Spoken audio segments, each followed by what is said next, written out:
Just as I was preparing this video, the news came out that the last antibiotics manufacturing plant in Switzerland is going to close. It was losing money with the low price of antibiotics in the market and strong low-cost competition. It also seems that in the entire EU there's only one manufacturing plant that still makes antibiotics. And as we have seen in the resilience discussion so far, one of the big issues is that in many, if not most cases, key manufacturing steps are done in one manufacturing site worldwide. And this is driven by cost. Definitely economies of scale are favoring this. So it's not some crazy ideological idea. But definitely in today's world, with the increased risk, we have to reevaluate that. But even so, there is not unlimited money available. Building a new plant is expensive.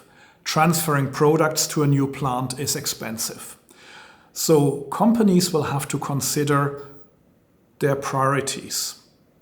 They will have to see 3 years into the future which are the most important products where we want to build resilience and decide to invest the money there.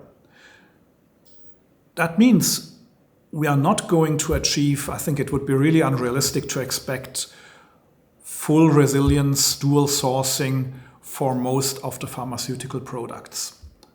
Probably only for the most important ones.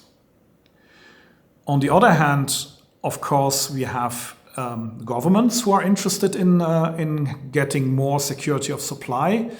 So they will have to deploy incentives and coercive measures. And I do think the whole discussion about tariffs and preference for local manufacturing is certainly going to drive regionalization of manufacturing.